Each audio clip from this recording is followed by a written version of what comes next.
This week, right here on Charger Bulletin News, the university's football and women's volleyball team take home the championship at the end of their season. The Hunger Games, the Ballad of Songbirds, and Snakes hit theaters, and the university celebrates their new rebranding, right here on Charger Bulletin News.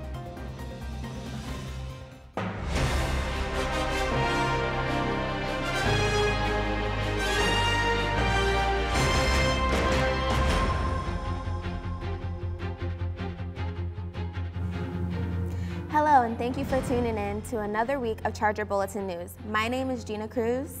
And I'm Noelle Miller. Let's jump right into this week's stories. Thanksgiving is right around the corner, and with that comes spending time with your dearest friends and loved ones. The Career Closet and Campus Pantry are celebrating with us by hosting a Thanksgiving food drive from now until November 21st. The goal of the Campus Pantry is to provide food to the University of New Haven students who are struggling with food insecurities. The Career Closet and Campus Pantry are looking for donations of non-perishable foods and essential supplies. Some of these products include canned vegetables, pasta and sauce, canned soup, Bott's mashed potatoes, and other holiday foods that have a long shelf life. Any students who would like to contribute can bring their donations to the Dean of Office in Bartels Hall and the Office of Residential Life in the Bitzler Hall, or the Campus Pantry at 21 Rudin Street. The university's theater department debuted their fall production of Three Sisters last night in the Bucknell Theater. The show follows the Prozorov sisters who are yearning for excitement in their lives, only to be interrupted by the arrival of the Imperial Army. It's not too late to get your tickets. The show will be running for the remainder of this week. These times include November 16th, 17th, and 18th, all shows beginning at 7:30 in the Bucknell Theater. Tickets are available for purchase on Eventbrite or at the box office prior to showtime. General admission is $15. Seniors, military, university faculty and staff, and university alum are $10. And student tickets are $5. Be sure to tune into the show and support your fellow Chargers in their rendition of Three Sisters. Now we're heading to Kat Dennehy, major updates in our Charger Sports Report. Tell us about it, Kat. Welcome back to the Charger Sports Report. My name is Kat Dennehy. Let's get into it. It was a big week for the Chargers with football and women's volleyball rounding out their season and women's and men's basketball just beginning theirs. First, we start with women's volleyball and their sweep of wins this week. They first faced St. Anselm College at home on Friday. The Chargers took home wins in all three sets, putting the final score at 3-0. The day after, the team honored their seniors in their last regular season home game against St. Michael's College. The 3-0 win helped them gain the title of regular season champions, along with Adelphi University, for the 10th time in program history. And now we move on to our second team of champions, football. This weekend, students and fans filled the stands to watch the Chargers face Bentley University for the title of Northeast 10 regular season champions. The game had a rocky start with Bentley scoring on the first kick return, but the Chargers came back and battled back and forth to win 24-17. What did it for the Chargers was graduate student Dev Holmes' touchdown off of a 53-yard pass from graduate student Dalen Menard.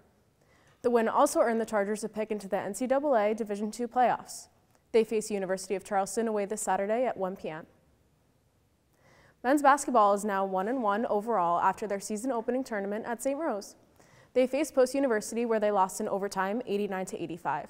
But the Chargers came back strong the next day in their 75-64 win over Wilmington. The team then hits the road this Saturday to face Bentley in their first NE10 conference matchup of the season. Women's basketball also did well in their own season opening tournament, this time at Goldie Beacom. The first tip-off was against Wilmington, and the Chargers were able to pull out an 81-21 win. They then faced the host team, Goldie Beacom, and upset them 85-57. The next game is back on their home court as they face Pace on Tuesday for an NE10 conference matchup. That's all the time we have for our Charger Sports Report, but this week we have more major updates in the world of entertainment. Today, with the long-awaited release of The Hunger Games, The Ballad of Songbirds and Snakes, Amanda Thompson is here to give you all the updates. But first, let's hear about Disney and Pixar's Inside Out 2, which dropped its first trailer this past week. Tell us all about it, Amanda. Thanks everyone, and welcome back to Entertainment. I'm Amanda Thompson. This movie world has a lot going on this week, so let's get into this week's stories. It's no secret that Walt Disney Studios has been missing the mark in terms of their recent movie releases. Just this year, Disney has released highly anticipated films like The Little Mermaid, Haunted Mansion, and Elemental. These, as well as several others, have fallen short of the box office, receiving mixed to poor reviews. Just last Thursday, November 10th, Disney and Pixar released the trailer for Inside Out 2, the sequel to one of Pixar's most successful and beloved films. Inside Out was one of the top 10 films of 2015, grossing $858.8 million in the global box office, and claiming the title as the 7th highest grossing film of 2015. The original plot follows the story of 11-year-old Riley and how her emotions joy, sadness, anger, fear, and disgust navigate her through the struggles of relocating to a new city. After experiencing the emotions journey through Riley's mind, the film wraps up with the emotions taken aback by the addition of a puberty button. Arguably, this is one of the best buildable endings Pixar has created. Inside Out 2's trailer runs 91 seconds and picks up exactly where the original film left off. There will be an introduction of new emotions, one of which being all our favorites, anxiety. The plot is predicted to follow our same protagonist, Riley, as she navigates her teenage feelings. Disney and Pixar's Inside Out 2 is scheduled to release exclusively in theaters on June 14th of 2024. Do you think Disney will have another hit on their hands? Staying in the movie realm, The Hunger Games, The Ballad of Songbirds and Snakes is opening in theaters only this Friday, November 17th. A prequel to the original Hunger Games saga, The Ballad of Songbirds and Snakes is set 64 years prior to Katniss Everdeen volunteering as tribute, and decades before President Snow became the tyrannical leader of Panem. This new timeline follows Coriolanus Snow in his teenage years as the 10th annual Hunger Games is coming near. With his fading lineage, Snow is tasked with mentoring Lucy Gray Baird, a new female tribute from District 12. The two will be uniting their natural instincts to race against the clock and reveal who is a songbird and who is a snake. Ultimately, when we see just how Snow has paved his own success, even with his hidden sadistic and psychopathic mind. That's all for entertainment this week. Now let's head back to the desk. If you've taken a walk around campus recently, you've likely seen the new banners that hang proudly with the university's new slogan of, quote, "Power On." Danielle Catalano has more of this rebranding and more. Let's head over to her to hear about it. Thanks, Noelle. I'm Danielle Catalano, and let's see what's happening on campus this week. On Monday, November 13th, the university hosted a ceremony to celebrate the rebranding of the school and our new slogan, Power On. Leading people into the Beckerman Recreation Center was the Chargers marching band playing the fight song, as well as members of the cheer team, Office of Residential Life, and Charlie the Charger himself cheering on attendees. All honored guests were handed a card with a QR code on it to access the Power Toolkit, as well as new promotional message that goes along with the rebranding. This message read, quote, "The world wants you to sit back, relax. Why try? If it ain't broke, don't fix it. But some of us were born for more. Some of us were born to engage, to activate, to power on. Some brought us light, some brought us the miracle of flight. Some brought us the very freedom we have to discover these things. But they all had one thing in common. They would not be extinguished.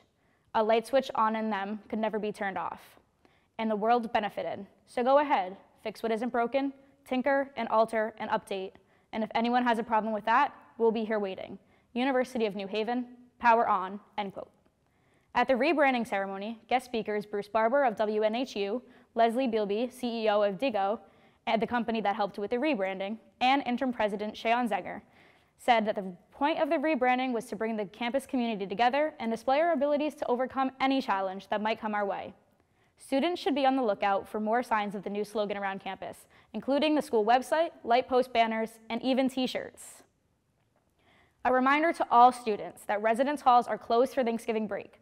Students must be out with everything they need for the break by 10 p.m. on Tuesday, November 21st, and can return on Sunday, November 26th at noon. Travel safely if you are returning home, and enjoy your holiday if you choose to celebrate. That's all we have this week. Let's head back to the desk to wrap up this week's updates. The Young Democratic Socialists of America have put together a petition asking for wellness days to be implemented into the University of New Haven's academic calendar. During the Scope National Election Day debate, the president of YSDA, Mason Smith, briefly noted the need to incorporate mental health days into the university's academic calendar. Following, Annabelle Davis, who serves as the treasurer of YSDA, further explained the effects of her organization as they strive to make this goal a reality. The petition, according to Davis, asks for, quote, 2 wellness days without classes and labs per semester, consisting of the following: University organized and run events, no academic assignments due, attendance for athletic and RSO meetings are optional, and student workers who can accept or deny shifts without penalty, end quote. Katie Carvalho, YSDA Vice President, added to the conversation saying, quote, mental health was a reoccurring priority that students felt the university was not properly addressing, end quote. The YSDA currently believe this process may take years to fully be implemented within the university's academic calendar. However, their current hope is to, quote, instill the values driving this petition into our future leadership, end quote, and leave a lasting impression on the leadership of tomorrow. For more information regarding the petition or ways to get involved, contact YSDA via their email. The university's Student Committee of Planning and Events, typically referred to as SCOPE, announced their artists for spring week and opened up voting. The first list of artists was released on Saturday, November 11th. The full list included Sway Lee, Annalie Chapa, Rima, Fireboy DML, Sean Kingston, Omalay, Madison Beer, Ash, Zara Larson, Coffee, Aya Star, Noah Cyrus, Whale, Young Nudie, 070 Shake, Surfaces, Biba Doobie, and Dochi. On Monday, November 13th, the first round of voting began. After the voting concluded, the remaining artists that have progressed to the second round include Annalie Chapa, Zara Larson, Sway Lee, Ira Star, Rima, Whale, Young Nudie, and Biba Doobie. The second round of voting began yesterday, November 15th. If you're interested in having a share in deciding who the spring weekend headlining artists will be, go to the Scope Instagram, @NewHavenScope. That's all the time we have for this week. You can check out the latest Charger Bulletin newspaper on chargerbulletin.com or in newsstands around campus. Stay up to date by following us on social media at Charger Bulletin. Check out our link tree for access to the Horseshoe magazine. Thank you for joining us. My name is Gina Cruz. And I'm Noelle Miller. See you next week on another episode of Charger Bulletin News.